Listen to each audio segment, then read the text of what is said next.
আসসালামু আলাইকুম। আলহামদুলিল্লাহ, আশা করছি সবাই ভালো আছেন। ফ্রেন্ডস, আজকে আমি আপনাদের সাথে খুবই ইম্পর্ট্যান্ট একটি বিউটি টিপস শেয়ার করতে যাচ্ছি। আশা করছি ভিডিওটি শেষ পর্যন্ত আমার সাথেই থাকবেন।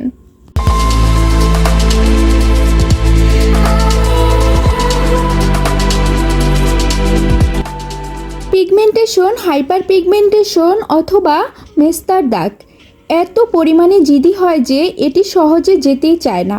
আর সেই সময় যদি আমরা সঠিকভাবে স্কিন কেয়ার না করি তাহলে কিন্তু এটা বাড়তেই থাকে। তো আজকে আমি আপনাদের সাথে দারুণ একটি ম্যাজিক্যাল টিপস শেয়ার করব, যেটি ব্যবহারে মেস্তার দাগ ও যে কোনো কালো দাগ তুলে ত্বককে ফর্সা উজ্জ্বল করে তুলবে, সেই সাথে ত্বক হয়ে উঠবে স্মুথ ও গ্লেসি। তো আর বেশি কথা বাড়াবো না, আসুন চলে যাই মূল ভিডিওতে। আর হ্যাঁ, আমার চ্যানেলে নতুন হয়ে থাকলে প্লিজ আমার ইউটিউব চ্যানেলটি সাবস্ক্রাইব করে বেল আইকনটি প্রেস করে দিবেন। আর যারা অলরেডি সাবস্ক্রাইব করেছেন তাদেরকে থ্যাংক ইউ সো মাচ।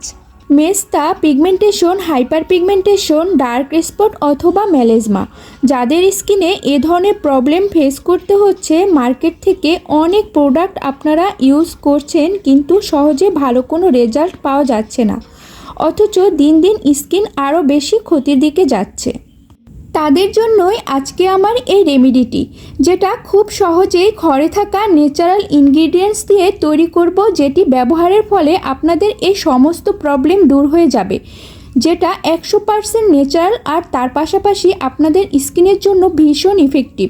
তো রেমেডিটি তৈরি করার জন্য ফার্স্টেই আমি এখানে একটি বাটিতে 1 চামচ পরিমাণ কফি নিব। শক্তিশালী অ্যান্টিঅক্সিডেন্টের উৎস এই কফি। ডার্ক সার্কেল হোক বা রোদে পোড়া ত্বক, ড্রাই স্কিন থেকে পিগমেন্টেশন, সব কিছুতেই চোখ বুজে ব্যবহার করতে পারবেন কফি। কফিতে থাকা ক্যাফেন এই সূর্যের ক্ষতিকর অতি বেগুনি রশ্মি থেকে ত্বককে সুরক্ষা দেয় এবং তার পাশাপাশি কফি ব্ল্যাকহেডস দূর করতেও খুবই হেল্প করে থাকে। এখন আমি এর সাথে আরও অ্যাড করে নিব হচ্ছে ত্বকের জন্য দারুণ উপকারী একটি উপাদান, এটি হচ্ছে যষ্টি মধু। ত্বকের উজ্জ্বলতা বৃদ্ধিতে যষ্টি মধু দারুণ কার্যকারী। ত্বক প্রাকৃতিকভাবে উজ্জ্বল করার পাশাপাশি এটি ত্বকের তারুণ্য ধরে রাখতে সাহায্য করে। এখন আমি এই পর্যায়ে এর সাথে আরও অ্যাড করব হচ্ছে 1 চামচ পরিমাণ চিনি। রূপচর্চায় চিনির ব্যবহার কিন্তু অত্যন্ত গুরুত্বপূর্ণ একটি উপাদান।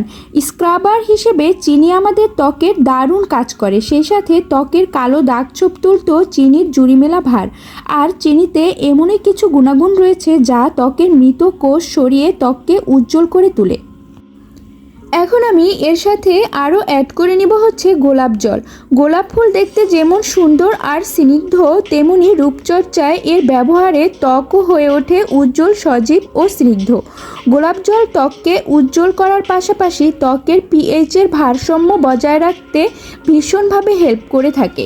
সেই সাথে গোলাপ জল ত্বকে টোনার হিসেবেও দারুণ কাজ করে। এর সাথে আপনারা সামান্য পরিমাণ লেবুর রসও অ্যাড করে নিতে পারেন। লেবু কিন্তু আমাদের ত্বকের জন্য খুবই গুরুত্বপূর্ণ একটি উপাদান। এটি ত্বকের যে কোনো কালচে দাগ তুলতে দারুণভাবে কার্যকারী হয়ে থাকে।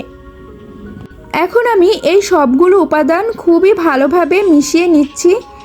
এই তো দেখুন, রেডি হয়ে গিয়েছে খুব সহজে আমার দারুণ ভীষণ উপকারী এই ফেস প্যাকটি। এই প্যাকটি আপনারা শুধু ফেস নয়, হাত পায়ে ঘাড় গলাতেও ব্যবহার করতে পারবেন। হাত পায়ে ঘাড় গলাতে যাদের কালচে দাগ হয়ে থাকে তাদের জন্য ভীষণ উপকারী হবে এই প্যাকটি।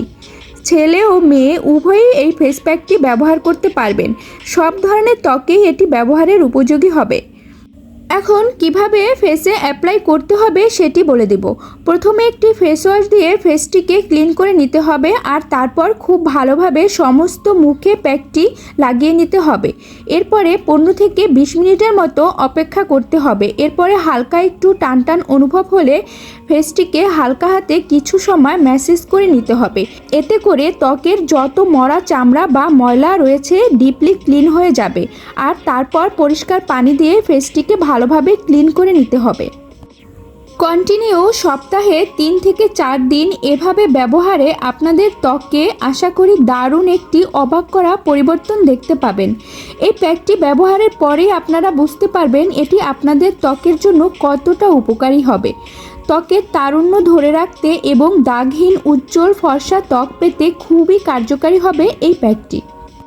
ভিডিওটির শেষ পর্যন্ত সাথে থাকার জন্য আপনাদেরকে অনেক অনেক ধন্যবাদ। আশা করছি ভিডিওটি ভালো লেগেছে। আর ভালো লেগে থাকলে আমার ইউটিউব চ্যানেলটি সাবস্ক্রাইব করে বেল আইকনটি প্রেস করে পাশে থাকার অনুরোধ করছি সবাইকে। আবারও চলে আসবো নতুন নতুন বিউটি টিপস নিয়ে। সেই পর্যন্ত সবাই ভালো থাকবেন, সুস্থ থাকবেন। আল্লাহ হাফেজ।